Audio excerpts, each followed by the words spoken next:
Welcome back to this Newsnation special report, The Chosen Phenomenon. I'm Adrienne Bankert, host of Morning in America, right here on Newsnation. Shows like The Chosen are part of a rise in entertainment focused around stories from the Bible and stories from faith. And there's a lot of data that supports this. In the past few years, according to an analysis by Movie Guide, there are a number of different projects that have really risen up in popularity, all centered around faith or Christian themes. Major movie studios, big name directors, they've launched projects targeting audiences that are interested in faith stories. I want to bring in one of the most well-known pastors on the planet who has made it his mission to spread the word of God and also has been a big part of messaging that has left the four walls of the church and made it all the way around the globe. Pastor Rick Warren founded Saddleback Church back in the 80s with his wife. There is a weekly attendance at his 16 locations of 30,000 people. And you've likely heard of his best-selling book, too, The Purpose-Driven Life. It's sold more than 50 million copies since its release in 2002.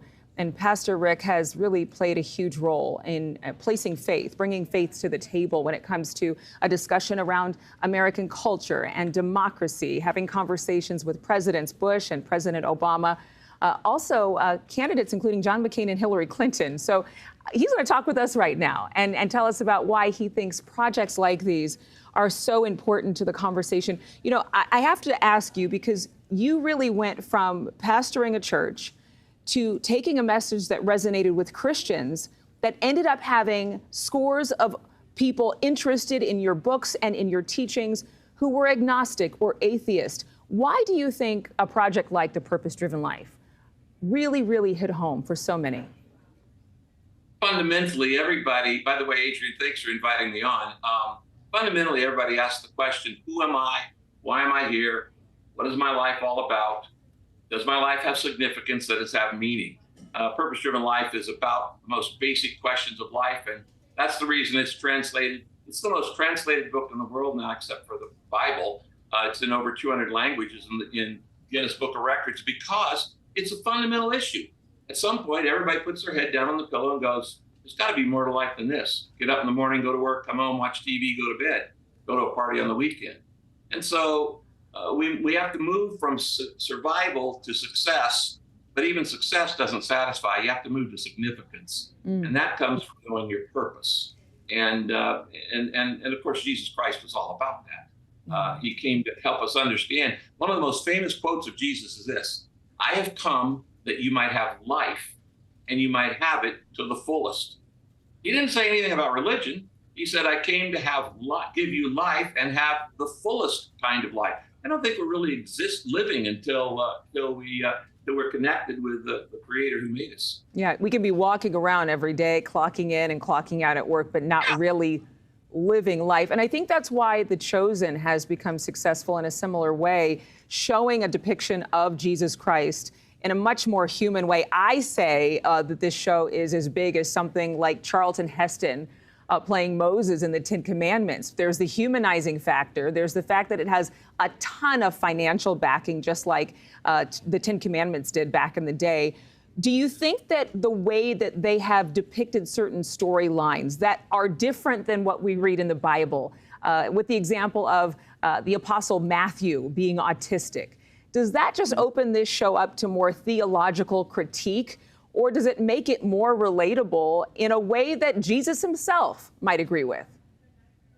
I think the secret behind the success of the Chosen is it's showing Jesus as he really was. There's so many fake, phony ideas of stained glass Jesus or hippie Jesus or angry Jesus or all. The bottom line is Jesus was the most attractive person who ever lived. He attracted enormous crowds wherever he went.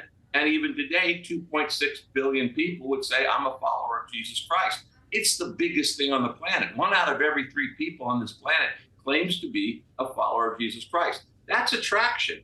The Bible says large crowds followed him everywhere. And what the Chosen has done is it's showing the attractiveness of Jesus. Now, what made him so attractive? 3 things. He loved people. He loved them. He met their needs, and he taught them in interesting and practical ways. The Bible says that when Jesus saw the crowds, these multitudes they were called, they were following him everywhere. It was so attractive. It said he had compassion on them. He said because they were harassed and helpless, like sheep without a shepherd. And that pretty much defines modern society today too. We're running around. We're busy without direction. We have energy without purpose. He loved them, and if anybody loves you, it makes you're attracted to them. We are attracted to love, and he was love in the flesh. He was God's love wrapped up in a human body. But he did more than just love. He also met people's needs. The Bible says that everywhere Jesus went, and you see this throughout the whole arc of the story of the Chosen, because they're all just Bible stories. The Bible says Jesus went into every village preaching, teaching, and healing. Preaching, teaching, and healing. It says that twice in Scripture. So 1/3 of Jesus' ministry was like healthcare, caring for the body. He didn't just care for the soul, get people to heaven. He cared for the mind. We're to love God with all our mind, and he cared for the body. So that's why, by the way, Christianity is a preaching, teaching, healing faith. You go anywhere in the world, the first university in any country of the world and the first hospital in any country in the world were started by Christian missionaries. Why? Because we are preaching, teaching, and healing faith. Jesus did that, and he taught us to do the same, to not just care about people's salvation, but to also care about their bodies, their health, and to care about their mind. We want to educate the mind, heal the body, and save the soul. And that's attractive. I mean, who doesn't want that? It's not like they're trying to give cancer to people. No. But you know that so many in Hollywood have shunned stories of faith, and so many projects by faith-based studios have been, frankly, pretty cheesy.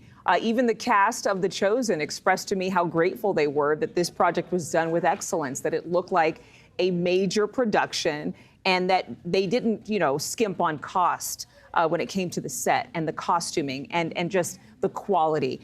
But even as a journalist, I have noticed that many in the mainstream media have backed away from discussions of faith. If you watch the news, it's foreboding for a lot of mainstream networks because, you have to have the separation of church and state, even though that has nothing to do with the media.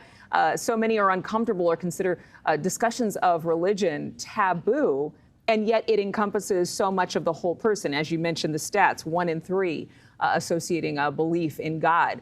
So do you think that Hollywood's finally waking up to the fact that you can't ignore these stories of faith and you can't ignore the magnetism of a man named Jesus Christ?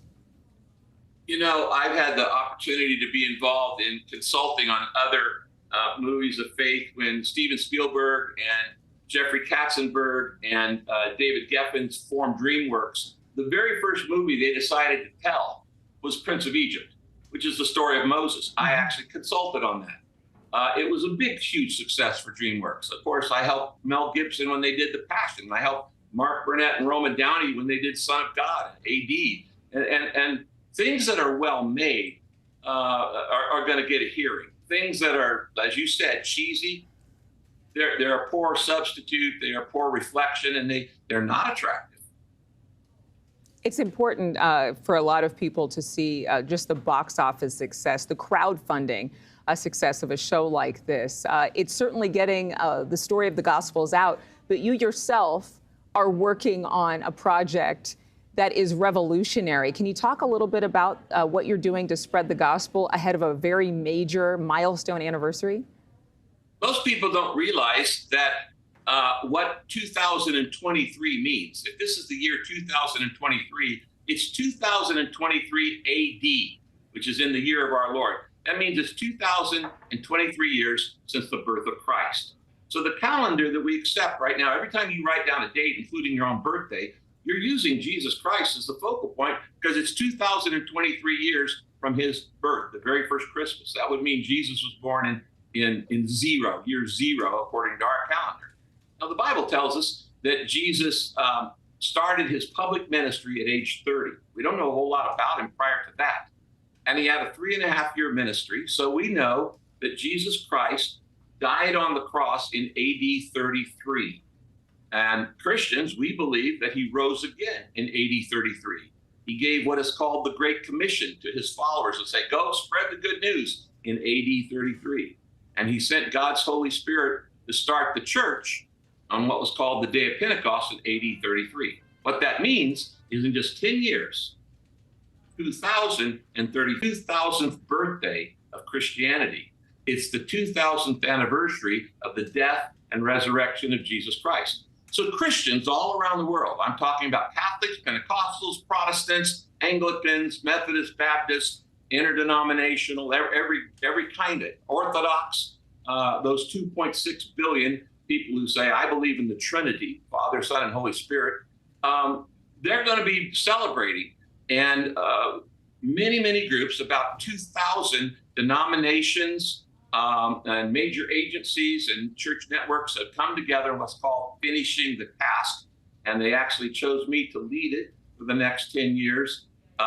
This Easter, starting on Easter Sunday, 2024, maybe 250,000 churches around the world are going to start the first of 9 campaigns to start what's called Finishing the Task. And the first campaign is called You Were Made for More. You were made for more. You're made for more than the living that you're living for right now. That's going to be the first of 9 campaigns that are brought through local churches to cities literally around the world. I've had the privilege of being in 165 nations and training over 1 million pastors. And so we have these networks that are out there. And as I said, maybe 250,000 churches will launch Finishing the Task at Easter 2024.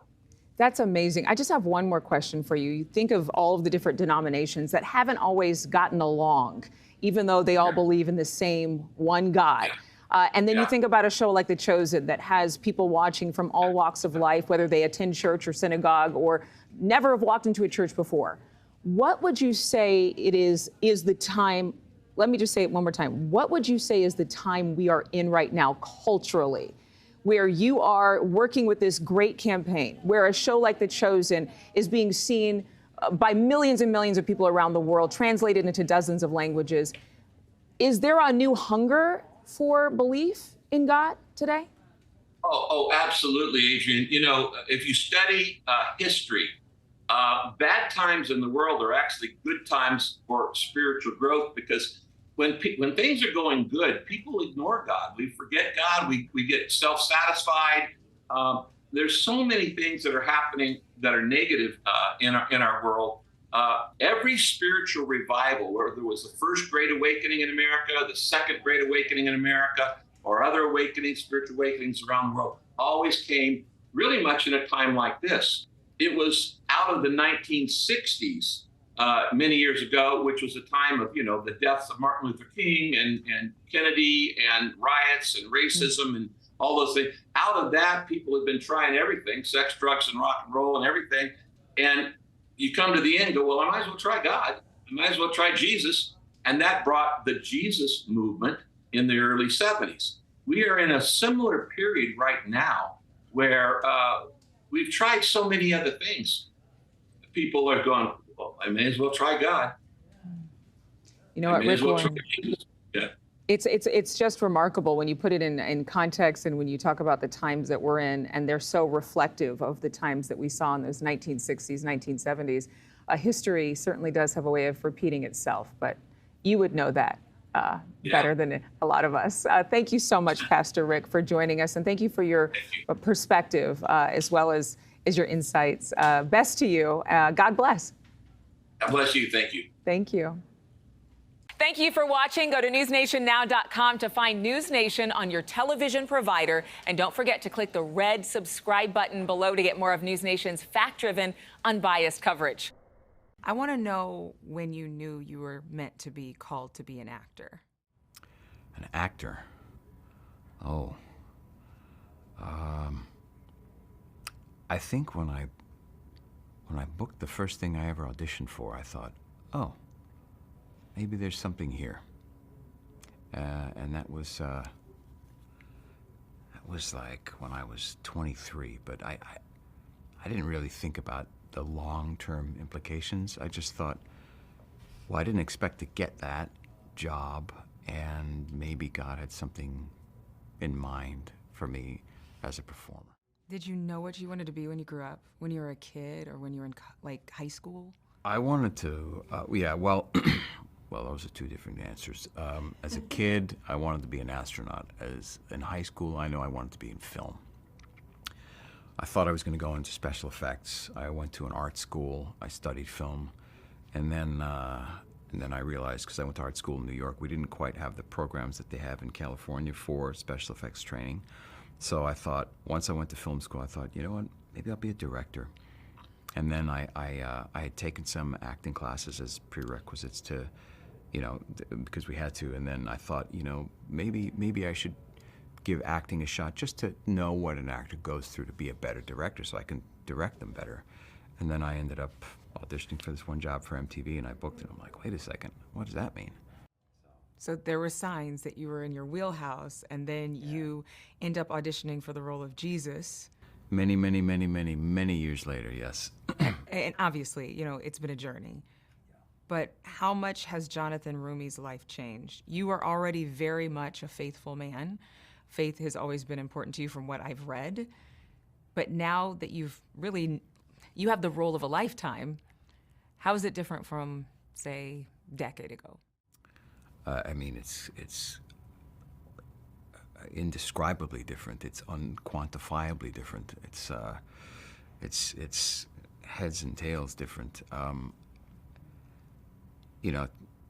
10 years ago, I was just getting started in LA, really. I was just a couple of years in LA, 3 years in LA.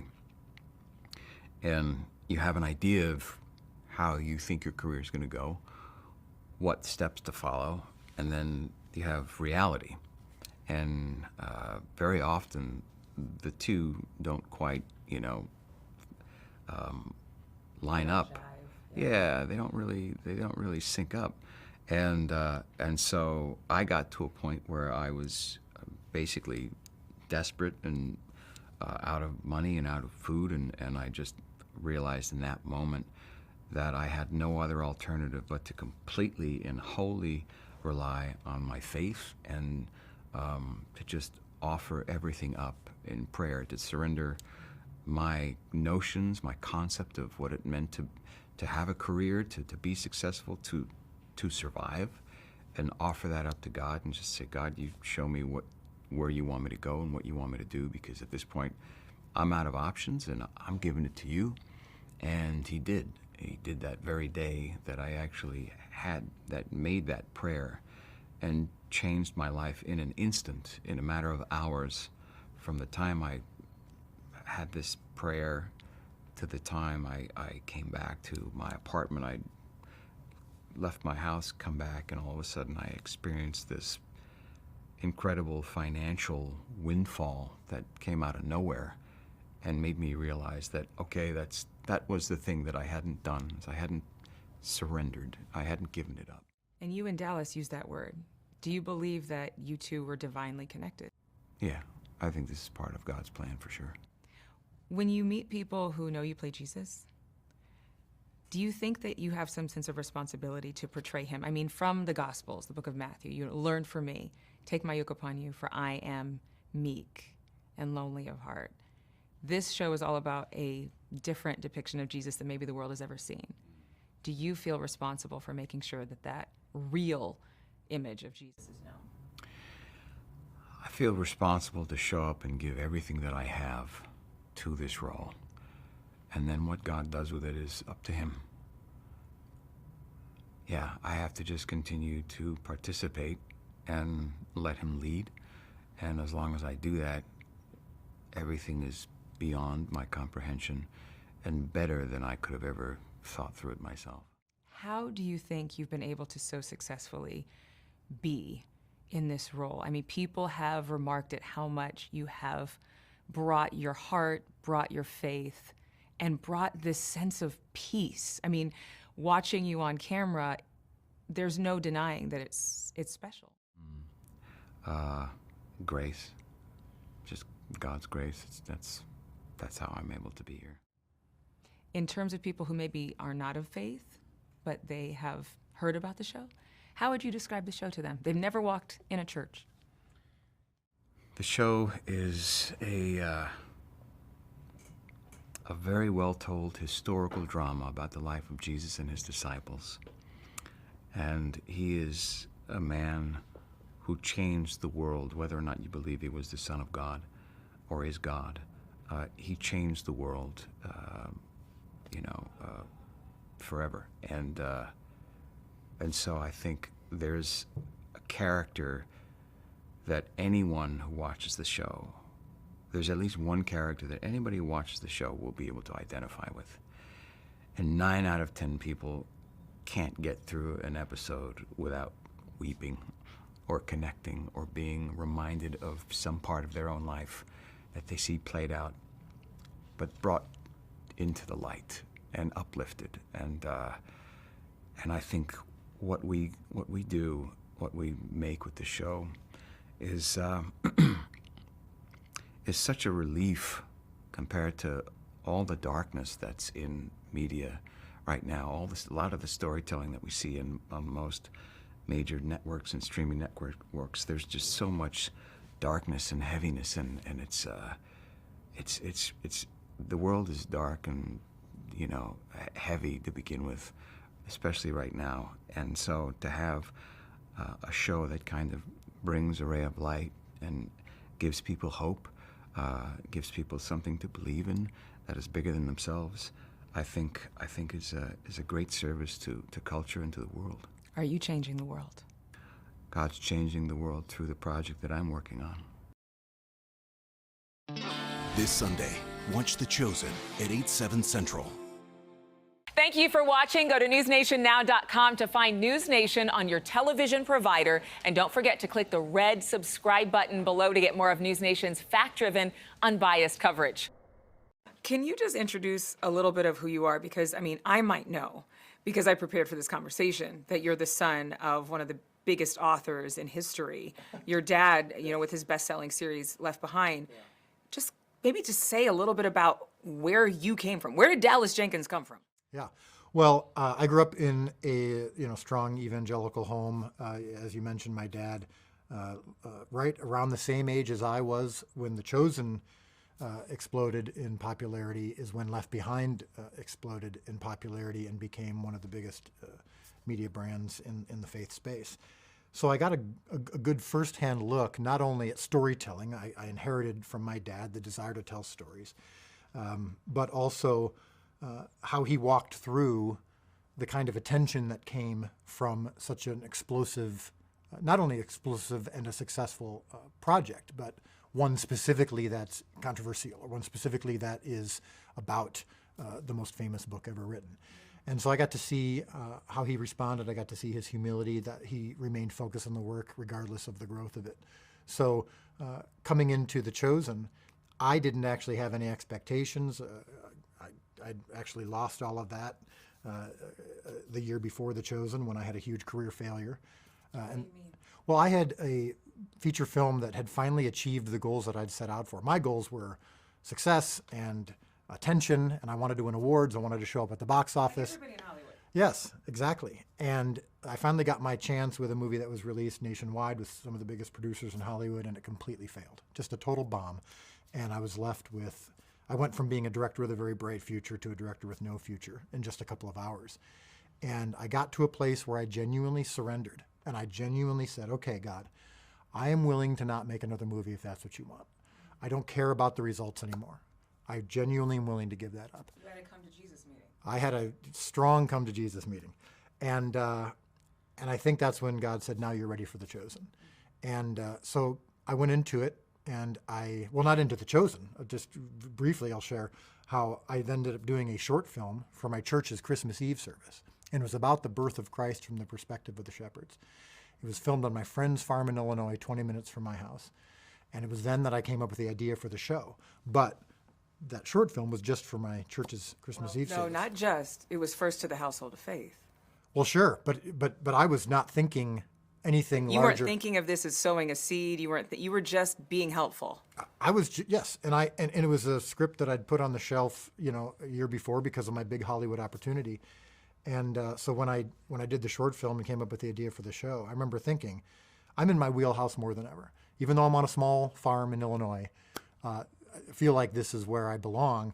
And then that short film is what went viral and led ultimately to crowdfunding season 1 of The Chosen.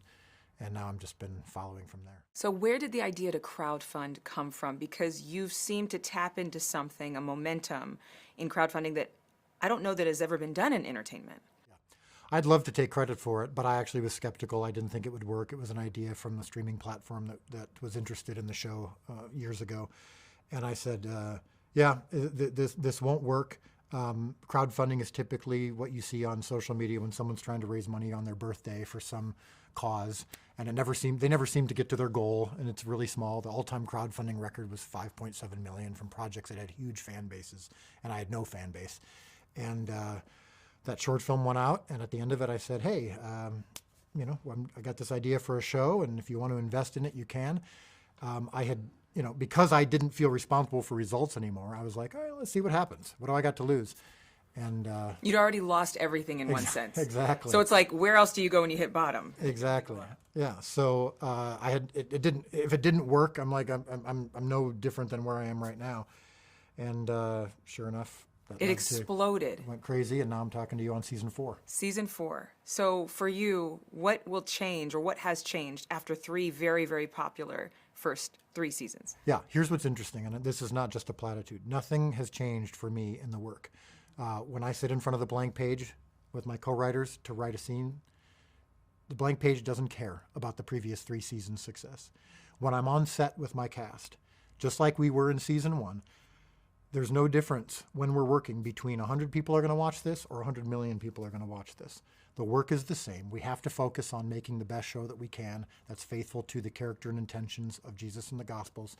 And so when I'm on set, I'm not thinking about how many people might watch it. I'm thinking about, all right, we have to get through all of this in a day, and it has to be good. And so it's a very sacred space when we're working, because that's the one place where all the voices outside of the show really aren't relevant. But I have a couple questions, and one I have to get to. In your bio that the production company provided, it says, at the age of 25, shepherded this movie, Hometown Legend, to distribution with Warner Brothers. Then you just told about this movie idea that was about shepherds and the perspective. What is your creative process that may differ from others in the industry? Because shepherding seems to be something that surrounds you and follows you as you help others and bring them into the vision. Yeah, no, that's a good question. So I think that what's a little bit different in my case is that I'm not only a director on the set. With The Chosen, I'm also the CEO of a company of 60 plus employees, and I'm the boss of 150 cast and crew on set. And so the responsibilities are not just I'm making the show, but I'm also communicating with my audience. We've got an influencer model with this show. So I'm shepherding the cast and crew, I'm shepherding my company, and I'm also shepherding the audience in many ways, because I'm communicating with them nearly every single day about the process. I'm letting them in. It's very important that they trust me, because I have been tasked with portraying the most important person in history, and to a lot of our viewers, it's extremely important and extremely vital, and I want to get that right. Ultimately, I follow a shepherd that I surrender to and am humble before, and so hopefully I'm doing as good of a job following that shepherd as hopefully the people who are following me. What's the definition of shepherding? In a sentence. Yeah. I wish I could give it in one sentence. But one of the best things that I've heard was in Psalm 23. It talks about how it talks about shepherding sheep, and a shepherd is vigilant. And so I think that my job is to be vigilant for those I'm responsible for. And in this case, primarily more than anything else, it's my cast and crew and my company. And then after that, it's hopefully the viewers, shepherding them towards a story that I want to tell. In terms of Jesus, I mean, he's still a controversy. Anytime you bring up the name Jesus, it's going to create and elicit these different responses. Are you making Jesus cool? I'm not making Jesus anything. Jesus is who he is. I'm just happening to tell a story about him and trying to portray it as accurately and authentically as I can. People's response to it is not up to me. Last question. In terms of this being a faith series versus a historical depiction, where do you define The Chosen? I let the viewer define that. We know that the show has been loved and appreciated by people of all faiths or not. Our cast and crew, the majority of them come from not only different faith backgrounds, but a lot of them come from no faith background. I consider the show more of historical drama, but my own, of course, it's imbued with my own personal faith. I believe Jesus was the Son of God and the Savior of the universe, and I don't shy away from showing that. But in the context of the show, I'm just trying to accurately portray his life and let the viewers decide how they want to respond. Beautiful. This Sunday, watch The Chosen at 8/7 Central. Thank you for watching. Go to newsnationnow.com to find News Nation on your television provider. And don't forget to click the red subscribe button below to get more of News Nation's fact-driven, unbiased coverage. You have a quote, and I want to ask you what this means. Yeah. You wrote, "I've never taken a risk that didn't pay off in one of my favorite forms of currency, experience." Yeah. Was taking this role in The Chosen a risk? I think accepting it with 4 days to memorize the biggest scene was one of the biggest risks I've ever taken. So I'd say yes. I was sold on the writing when I auditioned for season 1, so I didn't question the validity of the or the integrity of the writing, which is kind of what always going to bring me to the script. If I don't have to work for it, then that's not a risk, right? But when I was informed that I had 4 days, I had been cast, will you do it? And I was like, all right, let's go do this. So did you shut your phone off? You just like don't talk to anybody, don't go out to eat, don't order Uber Eats, just kind of hole up in your place? You become like a Zen master with one thing and one thing only. And you know, credit to Dallas. He's like, I knew you could do it. And I was like, I didn't. Well, he didn't shut his phone off because I messaged he him texted as soon as he me. landed, and I'm like, "Hey, you're my new brother," and we like hung out immediately. Yeah. Tons of thunder. Yes, That's Lightning lightning, not stri- a lightning whip. struck. The crashing sounds. I mean, two very integral characters in scripture. But you've said, George, first of all, you've played George Stephanopoulos, one of my former colleagues at ABC News. Yeah, I used to work for Good Morning America. Now I host a show on News Nation out of Chicago. But George, you've played John Travolta. Now you're playing this character that's known throughout the churches around the world, and you've called this the best role of your life.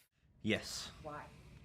Well, I think when you come on set and so what you see from the disciples on screen is what you get off of it. We are a family, and it's not just the actors. Whether it's, Jonathan as Jesus, the disciples, Mary Magdalene, Tamar, all the characters from the show. It's also the crew. Everyone is one big family. And when I come to set every single day, we're in season 4, halfway through season 4 now. That is the halfway point of this series. I actually had some friends visit, and they were just blown away. Some friends from Australia visit the set and just see how massive it was. And it's just grown in front of me. I haven't really paid attention to it. I did take a step back and look at it, and I'm like, wow, how lucky am I? And that's why it's the best role of my life. I get to come to work. I get to come to play. As Dallas says, here we play. I come to play, and it doesn't feel like a job. It just feels like hanging out with my friends, hanging out with family. We all hang out together. We go shopping together. We're like legit brothers off set. We actually have to text each other and make sure we're not wearing the same thing, like to this interview. I messaged you this morning, like, I actually reminded him. Do you see how close this is? I also reminded him, don't wear the same shirt you wore the other day. He's like, I'm wearing green today. I'm like, I'm wearing green. Wait a minute. Wait, you guys are so bro-y. You go shopping together. First of all, I love that you love to shop as men, because there's a lot of men that don't like to shop. No, they buy. They don't shop. Yeah, but you guys like peruse and have hours. like each other's opinion in mind when you pick out items. Do you say, oh, how do you think I'll look in this? 100%. Oh, he's given me a lot of pointers as well, because I just wanted to go to like a red carpet in like sneakers, and he's like, no, we got to dress up. I'm like, show me, big brother. Show me. I like color. I see this dynamic in the show, which I think is great, because a lot of times you don't see the dirty work in relationships, and these disciples don't necessarily find each other as friendly as you would maybe think, with the love of God and all of that in play. I mean, there's some haterade, and there's some people who don't get along, and Matthew is just scorned. So how do you come together on this cast so new and not kind of look at each other and think, oh, who does he think he is, or have a little bit of friction? I think that a good sign that you are getting along is that you can have those moments, right? Because if you can't have those moments, then it stays actually really cold for too long, and you don't really get to know that person, and the work doesn't go any further than that. So if you can have those disagreements and hopefully move past it, I think it's actually an indicator that you're closer than you know, and you just have to iron out those differences with that person and see where that takes you. Are you married? Enough. No, you're very wise. I'm probably like made of old stuff.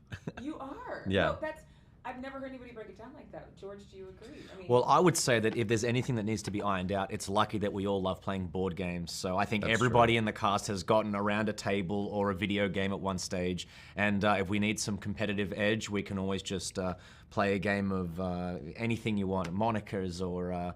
we can play Super Smash Brothers on the Nintendo. Were you the one that won? No, Noah. Noah tries to teach me. I'm like his Padawan. He's trying to teach me and how I to... try to hang on, but I can't keep up. They're really good, and Noah's better than George. Sorry, but so much better. He loves you, though. Yes. He means that in love. Yes. What's the biggest misconception about The Chosen? That we somehow represent only one perspective, or that we're somehow myopic in our representation, when I think, honestly, we are probably the most authentic representation of a historical Jesus that you can find anywhere. And we are looking at the life of Jesus through the people that knew him best. And that's why I always say it's called The Chosen, not The Jesus. It's because we are looking at the series through, and it's a lot of other, maybe other projects dealing with this subject matter and I'm sure they've been successful and they've been great, but what has made this such a global hit is that we usually see from Jesus' perspective, and there's actually an incredible scene which, says to my point about the perspective, where Simon Peter, collapses to his knees and looks up to Jesus and says, you are my Messiah. And Jesus doesn't speak to him from above. He actually gets down on one knee, and that's when he says, "Follow me." Mm-hmm. And that's a perspective we've never seen before. That's what's made the show so incredible, and that's why people relate to these disciples and Jesus, because it's on our eye level. It's on our perspective. Do you get as moved by Jonathan Rumi's performance or display as the audience does? All the time, and I say this as well. I don't know... I hope people get the same experience we get. However, I'll try and articulate it as best I can. I mean, some people sit down and watch the show for an hour, or they might watch the episode several times, 2 hours, 3 hours. We do this 6 months of the year. We take after take, we get to listen to Jonathan delivering powerful words, preaching about love. Playing with it, finding different angles on it, getting deeper in certain moments. But the words are the same. Yeah. And what a privilege. It is so moving, and I've never heard these words spoken like this before. And you can read it in the Bible, and you can understand it that way. But we give the audience that opportunity to experience what we experience, which is listening to it and letting it affect you in your heart. And with that, we put a bow on it. This Sunday, watch The Chosen at 8/7 Central. Thank you for watching. Go to newsnationnow.com to find News Nation on your television provider. And don't forget to click the red subscribe button below to get more of News Nation's fact-driven, unbiased coverage. So many of the cast members are telling me that either they were just coming out of or in the midst of one of the worst times of their life, right before they did the show. Right. I don't think that's a coincidence. What do you think about this show, in particular this project, actually bringing light not only to audiences but to the people who work on it? Well, I think it's hard to divorce the subject matter from how it affects the people who are involved in the show. And I think that starts with Dallas Jenkins, the filmmaker. What makes him a great filmmaker, and I think what makes the show so great, is that it's personal and that it comes from a very personal place. And it's hard to do a show or a series about Jesus and not take in some of the lessons and some of the things that Jesus espouses internally. And so it's not surprising that these actors who are playing these parts in particular are feeling some sense of transformation from the roles that they're playing. And for myself, I'll say I believe strongly in entertainment. I think that entertainment is important in people's lives.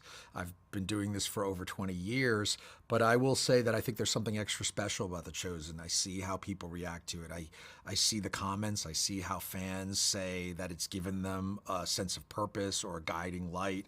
And that's an extra special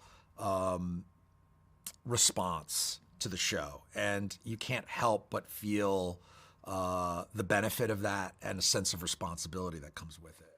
You've worked with some of the biggest names in Hollywood. You work with DreamWorks and Spielberg. Sure. Do you believe that the next innovation in entertainment is to have more of that special, to have more of that experiential transformation? Or do you think this is something that's unique to The Chosen because it is a Bible story? I'm not sure. I will say this. I think what's making The Chosen catch on in a very significant way is that Hollywood is great at providing entertainment, but I don't think it's the end-all be-all. I think there's clearly a hole in the marketplace that Hollywood has not been able to fulfill, and that The Chosen, which is off the beaten track, has found a way to provide something for audiences that Hollywood has yet to do. Mm-hmm. You talked a little bit about how there's this disconnect with Hollywood at one point being the end-all be-all. Right. If you were an actor, if you were somebody who wanted to be in film. Right. But there was this sense recently, when do you think it happened that America had this awakening that there were a whole bunch of people, particularly in the middle of the country, who were not being served by Hollywood? I'm not exactly sure, but I think in the last 10, 15 years, there's been some kind of shift for sure. I don't know if it started with Yellowstone and Hollywood saying, wait a second, there's this whole other part of the country that we maybe are not so tapped into. But I certainly feel with The Chosen, when you look at the numbers and you look at the audience out there that we're attracting, that's a huge audience that Hollywood seems to struggle with tapping into, except if it's one of these huge, massive tentpole movies, that Marvel does so well. In terms of this being faith-based or historical drama, what do you tell people who are unchurched and who have not heard of The Chosen? How do you describe this? I would say it's a historical drama about one of the most significant figures in history who was a true revolutionary and who was driven by to change the world. And whether you believe in him or not, he was a revolutionary figure. He was a figure that created a playbook that people like Gandhi, Martin Luther King borrowed from. And it's a series full of the highest drama. And it takes from the most archetypal story ever told, the Bible. And it's a story that has been cribbed a million ways to Sunday by many, many, many stories over the ages. But why do you think that people haven't gotten it right? Or, I mean, I've heard so many times today, like, this is the picture of Jesus, like a more accurate portrayal of Jesus. What do you think The Chosen and Dallas are doing right, and Jonathan are doing right to get it to be this compassionate or more gentle or more accurate picture? And why did it take so long to get here? Well, I think in many ways Dallas as a filmmaker is something of a unicorn. I think he is somebody who has a deep spiritual belief. And I think and because of his deep spiritual belief, he has a very specific point of view about Jesus, which is a Jesus that hasn't been portrayed as of yet, which is a much more accessible Jesus than what we've seen in movies or television up until now. A relatable Jesus, a more human, if you will, Jesus, a Jesus who laughs, a Jesus who cries, a Jesus who is approachable, a Jesus who is more ethnically relatable and accurate than the more blonde, blue-eyed Jesus that's been depicted, over the last 15, 20, 30, 40, 50 years. And I think that really resonates with people. And the other aspect of Dallas is that he's a filmmaker with deep beliefs who's actually an excellent filmmaker. And I think that combination is a really, really hard combination to find. And I think that's what makes him a unicorn. Do you think that there are more people like him? They've just been afraid to kind of come out the spiritual closet in this Hollywood or cultural divisive time that we're in. Like, do you think more people are going to come to their projects and their jobs now because Dallas has been so successful and bring their spirituality with them? Well, I'll say this. Success tends to invite a lot of other people to try it. Once you have somebody successful in something, you get a lot of imitators, and you also get a lot of other people emboldened to do what somebody has already done so well. So I will say I wouldn't be surprised if you see a lot of other biblical movies and series come out as a result of Dallas's success. This Sunday, watch The Chosen at 8/7 Central. Thank you for watching. Go to newsnationnow.com to find News Nation on your television provider. And don't forget to click the red subscribe button below to get more of News Nation's fact-driven, unbiased coverage.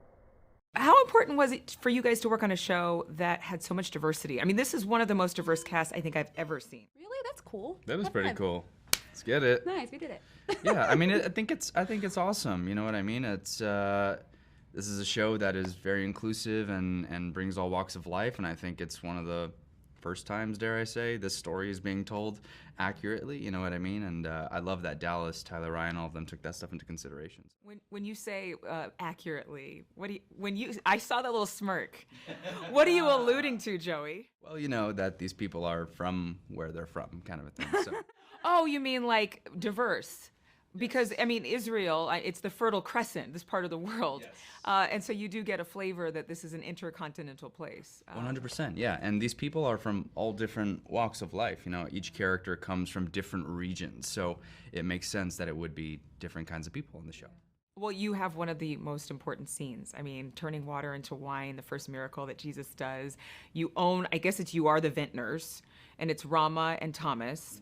So, I mean, I don't know, I guess that's like a nice way to have an added resume. You're like, I have performed miracles, or I have had Jesus perform miracles with me in my scenes. Tell me what you were doing. Is it Yasmin or Jasmine? Yasmin. I was going to say that, and then I thought somebody said Jasmine. I said, I got to ask. Everyone said something different. But it's okay. It's cute either way. I know. Thank you so much. I feel like you would probably get the same thing, huh? Adriana.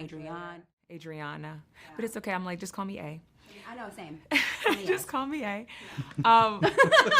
What were you doing besides cheering for your beloved Dallas Cowboys when you got the call for this job? Oh my gosh. I can't be a part of this conversation anymore. He cannot be a part of this conversation either. No, he's aw, thank you for saying that. Go Cowboys. Okay. Now that I got that out, when I got the call, you said? What were you doing? I mean, were you working on another project? What time of year was it? When was it? Oh, so I was in LA. We both got it, I think, together. So August 2019 is when we filmed it. So probably like July 2019. Before the pandemic. Oh, it was before the pandemic. So July 2019, we got the call. I actually auditioned for another role. I auditioned for Lada's role, Eden, Simon's wife. Didn't get it. And then I got this one. So I had to submit 2 tapes. So it was a process. I think all 2019, I submitted like 1 tape in the beginning of the year, then this tape in the middle of the year. But were you working as an actress when you got this call? I mean, obviously I know you've worked on other projects, but was it kind of like, I hope I really get this, or was it one of a series of a potpourri of things? No, I don't think I was doing a bunch of things at the time. So it was just like, a guest role here, a co-star role there. So that was cool. And then being in LA, I got the call that this was going to be in Dallas. So that was exciting because this is home.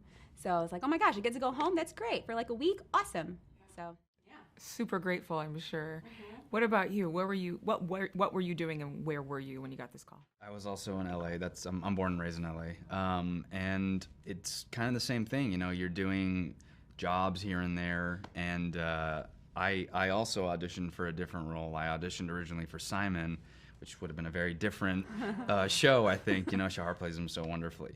But I ended up auditioning for him in 2018, and then 9 months later, I get a call back for Thomas, and I thought it was a mistake, to be honest, because I know that they already had shot the first half of the season. So I was like, this is weird. I didn't go out for Thomas and ended up going in for it, and you know, got it. I think a lot of the actors actually audition for different types of roles. And they just fit you like chess pieces into the right position. And you know who? I think Amanda, Dallas's wife, had a big say in that. Yes, so she God did. bless her. Yes.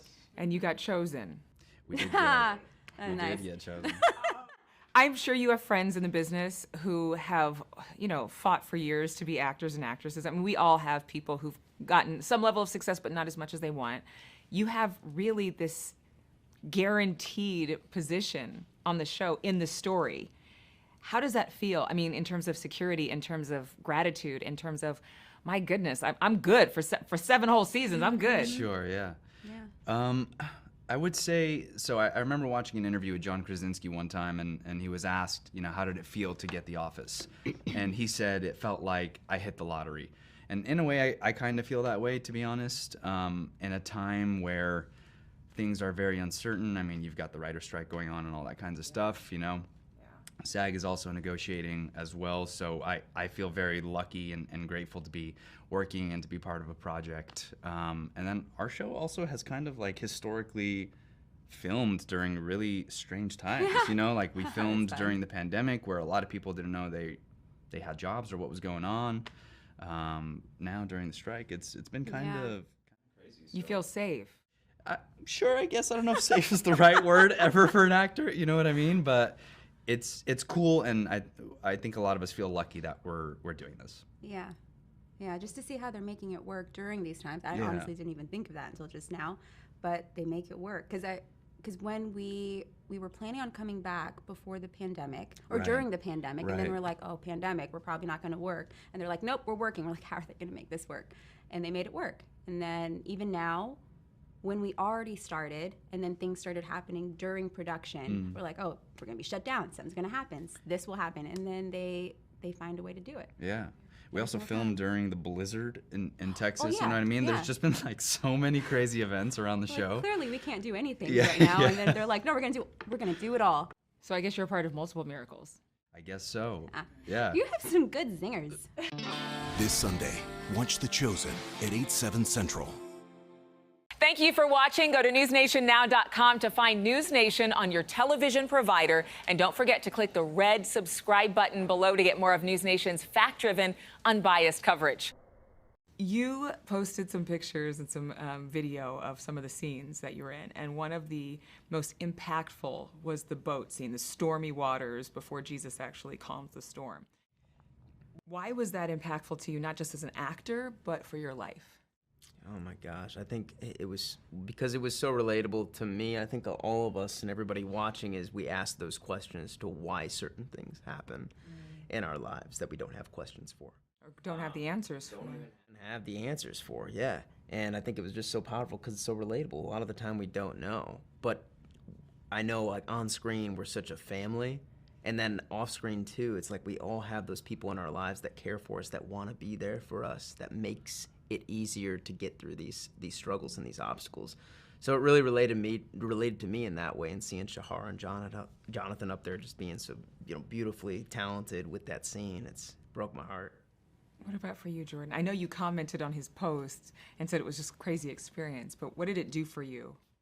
I mean, just shooting that scene for one was such a challenge as an actor because it was 3 nights, 1 night of rehearsal and then 2 nights of shooting it where we're getting drenched and we're freezing and shivering and trying to stay warm, and we're out in this boat so we can't really go back to shore in between takes.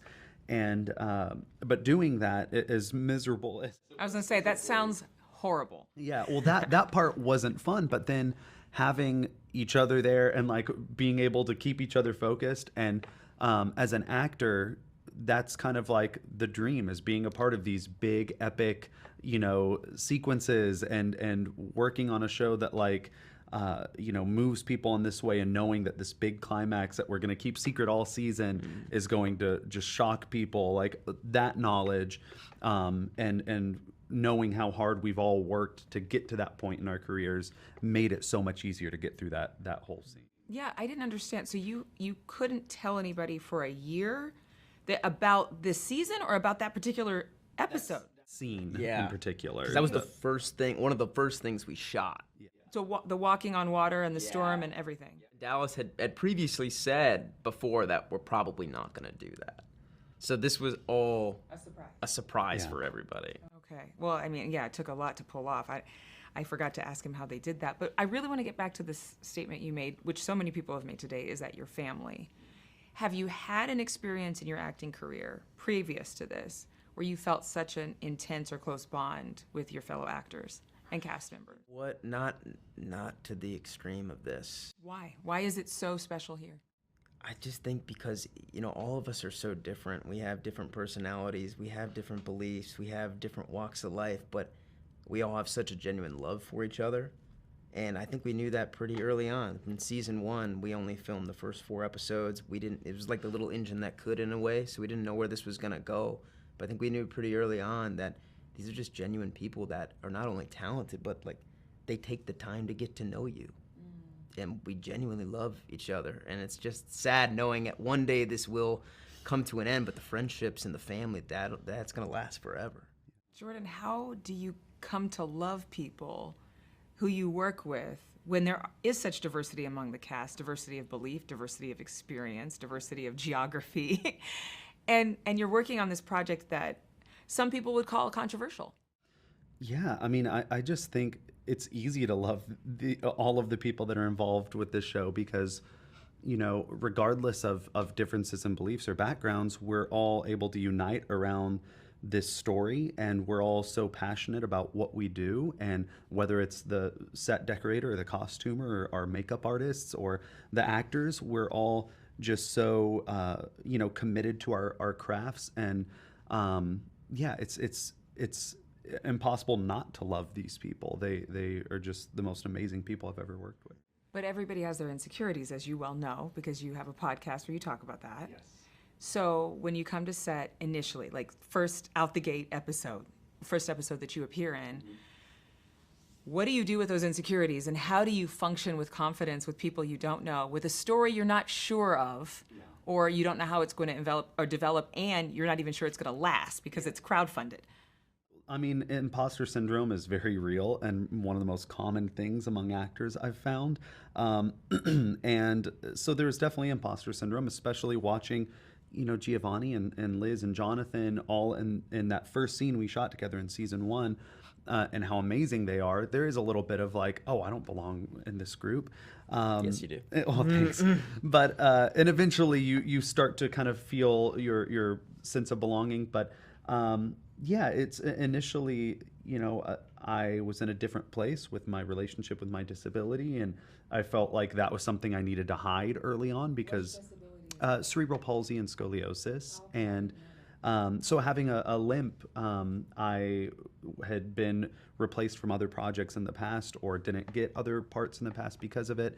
So wearing these first century sandals, I couldn't wear the lift in my shoe to even my legs out. So I was really nervous about that, about, Dallas seeing it and then being like, okay, we're cutting that role down or we'll recast. And thankfully he didn't. He went the opposite route and embraced it and made it part of the character, which helped me learn to kind of love that part of myself a little bit more. And see that you are loved and accepted. Perfect. Thank you both so much. This Sunday, watch The Chosen at 8/7 Central. Thank you for watching. Go to newsnationnow.com to find News Nation on your television provider. And don't forget to click the red subscribe button below to get more of News Nation's fact-driven, unbiased coverage. So you're a cat dad? 100%. How many cats do you have, and who takes care of them when you're shooting the show? What a lovely question. You weren't expecting this one.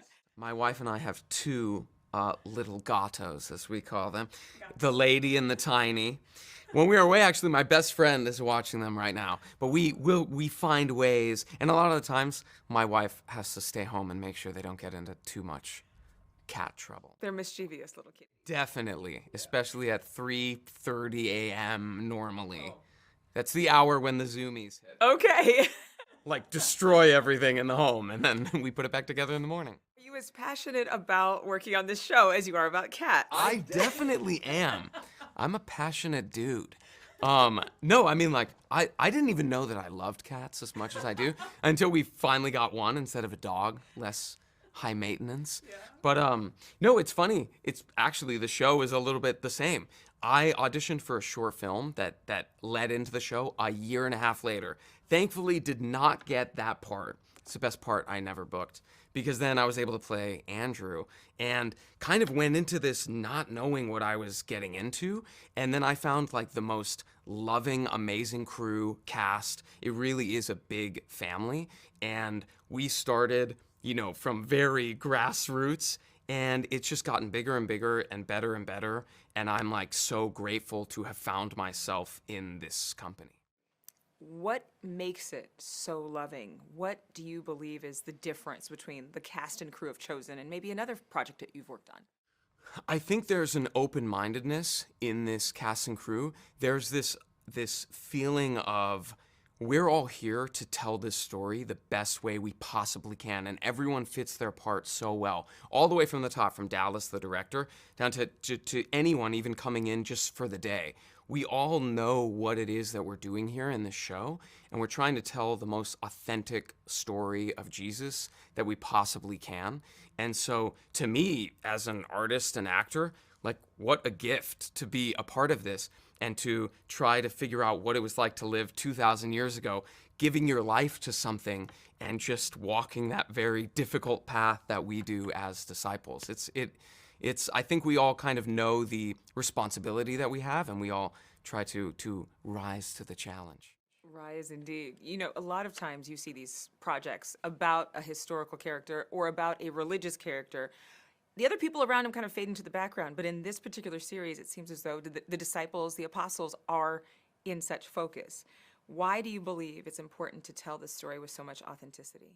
I think because otherwise, it doesn't have the impact. Without the people around Jesus, without seeing what life would really be like then, you know, that's why we have dirt always. We're always sweaty. We're, you know, bleeding, crying. You really feel like, oh, what would it be like to live under Roman oppression, to not be able to pay your taxes, you're about to lose your family boat, you know, and then all of a sudden, the Messiah arrives, and you say, my entire world has flipped upside down. How can I give myself to this and know that, you know, I play a human being, and you might feel the exact same. If it's like, I have to live in a tent now for the next few years. I have to see what it's like to live on 4 legumes a day and be chased out of town by religious leaders. It's a really challenging life. And without those people surrounding Jesus, a lot of the times the focus could just be at the very end of the story. But the end of the story only has the impact that it does because you see everything that leads there. What do you believe is the biggest misconception about The Chosen? The biggest misconception about The Chosen, I think people try to stay away maybe from stories like this because they think they'll be cheesy or they won't be handled with authenticity or groundedness. And we're the exact opposite of that. We are doing our best to be like, no, this is what it would be like. This is what it would feel like. You know, interpersonal relationships that you get on other television shows that people think, well, they definitely wouldn't have that on The Chosen. It's like, we're filled with that. That's mostly what it is. And then every once in a while you have, you know, a miracle from the Gospels or something like that. And again, those have that impact because you see us squabbling or fighting or yelling at each other or, you know, finally making up and hugging each other. You know, that all that stuff is built in, not just the marble statue version that's like, and now a Bible story. It's like, doesn't feel like that at all. Every time I would think as an actor, just like with me, every time I do a project, I learn something either about myself or about relationships or about the world or about who I want to be. What have you learned from this particular project at this stage of your life? I think, it's funny, coming into this project, I like to think of myself, and one of the values that I hold highest is about being open-minded, truly open-minded. And I wasn't as open-minded before I got into this project. I come from outside of the Christian world. I'm Jewish, and I thought I was open-minded, and I was nervous coming onto the show. I didn't know what was going to be waiting for me. And the idea that everyone welcomed me with open arms, like that, I really was nervous. And then saw, I have nothing to be afraid of. We're so supportive, and that really starts at the top. And when I look at the way that Dallas has led this show, I see an open-minded guy who's so just secure in himself and his beliefs and his worldview. And to me, it's like, I don't know that I would have met Dallas otherwise from being a part of the show. And I'm just so thankful that I get to be a part of it. And I am more open-minded for having done so. What were you nervous about? I was nervous that maybe being from outside of a community of the church, that maybe I wouldn't be accepted or I'd be looked down on. And it couldn't be further from the truth. Like, I have been welcomed, supported. I have felt like this environment is a place that we can do our best work always, because it really is about telling this historical story as best we possibly can. And you need everyone to be doing their jobs as well as they can to do that. And so that's, it showed me sort of my keeping people at arm's length, that I just do not need to do that, I just... Congratulations. I know, it feels nice. What's not to love about you, Noah? This Sunday, watch The Chosen at 8/7 Central. Thank you for watching. Go to newsnationnow.com to find NewsNation on your television provider. And don't forget to click the red subscribe button below to get more of NewsNation's fact-driven, unbiased coverage. You do Bollywood dancing? Yeah, former, but, might bring it back. Like, do you have like any seat? You know how all the dances now, it's just all moving your hands. It's like TikTok. Yeah. Like Bollywood. I mean, the move that you typical one is like the light bulb. And then you just like pump your shoulders up. Yeah. And so, yeah, you're doing a great job. Maybe just like there you go. And yes. Yeah. It's all energy. I just wanted a Bollywood. I just wanted to try it. I'll teach you something after that. You got to use your leg. It'll be fun. Yeah. What made you think, I mean, obviously you get called in for a part, but what made you think that you could play one of the most integral roles in the most well-known, most circulated book in history? You know what's funny? I didn't think. I just believed in myself. I believed in the fact that I could do justice to this role, and the character was presented so interesting to me for being on the spectrum and just having that kind of fit into what we know about him in the Gospels, and just being detail oriented was kind of cool. And I just wanted to play with that. I'd actually auditioned for a show where the main character was also autistic earlier, so I make notes on characters that are interesting to me, and so I remember it because it's a lot of research. So kind of use that, and then with Dallas's collaboration in it, it's just we just kind of hit the money, I guess, or like the secret, the sweet spot, yeah. Because I've watched the first season in its entirety, and it was very easy to watch, and I just thought, wow, I was like, I bet you there's a lot of people watching the show who can relate to your part, who just feel like outsiders, who feel like they don't fit in with their people, and they don't fit in with anybody else, and who are they going to belong to? Where's their tribe? Until being called on by this great leader. So do you have people actually tell you that? Do you get feedback from viewers? All the time, and I love that because it not only encourages me, but it makes me want to go deeper and grow with the character, so just trying to keep him more layered and more just showing the acceptance that he presents, and having people relate to him is what's important. I think that's why the show is doing so well, because people can identify with Mary, Matthew, all the rest of the disciples. Really human people. Yeah, we're just so humanized, and it's a gift. I just don't know how to explain it. It just feels so good to get a response like that globally. Globally. I mean, really, world-renowned. I thought it was fascinating that Dallas and the team decided to really tell the story of a woman. right out the gate. I mean, was that important to you, Liz? Oh yeah, I remember seeing the audition and seeing that it was based on the Gospels, and I was like, oh please, like don't be cheesy and don't be like so focused on that. Like I was really thrilled when I saw how in depth her character was, and she has a very realistic background and history, and something that I was relating to, and I know a lot of other women have related to. So it's a relief to see. Just some screen time of a realistic storyline for a woman. How did you relate to the part? When I booked it, I was in a state of depression, and I sort of didn't know what to do with my life, and I was broke. I was living with my mom. I was trying to quit acting because it wasn't working, and because I wasn't working, and I was depressed, and so when I read the scenes for the sadder parts of Mary, I was like, this is me right now, and this is what I need too right now, and to see what happens to her at the end of that first episode, I'm like, that's what I need, and so it was just sort of like an interesting sync up of as a gift. Did it bring you out of your depression? Did the part just playing this, because Mary, we can say it, famously was demon-possessed and a prostitute. And you portray this possession, but today we would call it mental illness, or depression, or all kinds of trauma. Did playing this part and her deliverance bring you your own? That's a beautiful question. I think that the way what deliverance looks like to me is something a little more complex and takes time. I think depression itself is something that I think people may have to struggle with their entire lives, but to find light and to find hope and love and a community of really loving people helps with that. It helps remind you that there's so much good in the world. There's so much love in the world. And when you're stuck in this depression and you don't have that, it's just dark.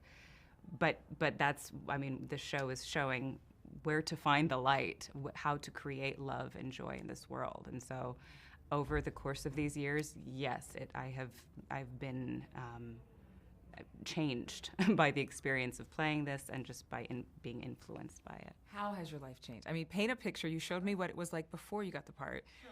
Now you're known all over the world. Yeah. I think in terms of the internal change, I've opened up my heart and been open to accepting love. I got married to a wonderful man. Thank you. I have like a whole group of amazing friends that just shower me with love constantly. A lot of it is accepting it. A lot of it is not turning it away. And so I think that internal change has just, like a snowball effect, has just created so many wonderful experiences and opportunities, and because of that, you start making different decisions and healthier decisions, and life can change. It takes a little bit of time, but I think it's love that changes us. And Paris, I'll have you answer this. Love is synonymous with? Faith and hope. Love is synonymous with a lot of things. I think with love, like it's, I don't know, it sounds so cheesy, but it makes the world go around, right? Like it gives you, like I said, hope. It gives you goals. It gives you a lot. I think also with Matthew's journey, it gives you acceptance. So when you see one of the most historical figures give you identity, see something in you, that's love. Are you feeling the love now? I'm feeling the love from the world. I'll take all the love I can get. As an actor, it's kind of hard to find your worth sometimes, and then when you feel it from something like this and across the world, it's an impactful thing. This Sunday, watch The Chosen at 8/7 Central. Thank you for watching. Go to newsnationnow.com to find News Nation on your television provider. And don't forget to click the red subscribe button below to get more of News Nation's fact-driven, unbiased coverage. This story, this show, you're playing the Virgin Mary. I mean, you're playing the mother. Big time. Any pressure? None whatsoever. You know what? I like to say that I try not to think about it until I'm doing press, and then all of a sudden it Then dawns you on me like, realize. oh yeah, right. It's her. Yeah. There's only one of her. Yes. For all history, for all time. I think, what I do is I try to focus on what's on the page. I love the take that our writers have on her, focusing on the relationship, her relationship with her son, on seeing her, with a friend, talking, making jokes. I feel like we see her in such a new light now, as a woman, not only as a mother, which is at her core, and of course she's the most famous mother, but she's also a woman. She was also living through these crazy times, and I like that we can see a little bit more of her life. What was your life like before The Chosen? Oh my gosh. I was kind of sort of thinking about quitting acting. Yeah. It was a little complicated. I had just had a baby. She was, I think, 10 months old when I booked this. I was working in casting, and had a mortgage and a baby, and acting roles weren't really coming my way. So you start thinking, like, is this maybe something that I should be pursuing? Casting, which is like more of a stable, a desk job, and which I was, things were going well, so maybe this was in the books for me. And then I got this, and I was like, nope, I need to quit my job. And I did, and I kind of just like took a leap of faith, literally. Yeah. And then also with the pandemic, I was thinking at the time of going back to casting, and then the pandemic hit, and there weren't any jobs out there. So I just kind of had to stick with this. Amazing. And look what happened. Yeah. And what about you, Lara? What were you doing, and what were you thinking about your life before The Chosen happened? Before The Chosen, I had just about moved to Atlanta. I was probably there for about a year or so, from Fort Lauderdale, Florida, and I honestly was still pretty new in acting. I feel like I still am, because it was just a late decision in my life that I was like, this is what I'm going to pursue. A late decision? It was. I was 24 when I decided, okay, this is what I'm gonna try to go for, and I went at it full force. I was a sponge and just absorbed everything from the people that I met, the classes I took, and I was going for smaller roles here and there, just building my resume. But when The Chosen came about, that was honestly like a God thing, because my agents didn't know about it. I had a very small boutique agency, and it was a friend that I had met 3 years prior to The Chosen being a thing. She was working in the casting office that was casting The Chosen. She thought of me for the role of Mary Magdalene, actually. So she sent it to my agents, and I then submitted for it. And yeah, it's just, it's crazy how that all worked out. And from there, it was literally out of all of our hands. And do you think that people confuse or misunderstand what the show is about? I think so. How? 1000%.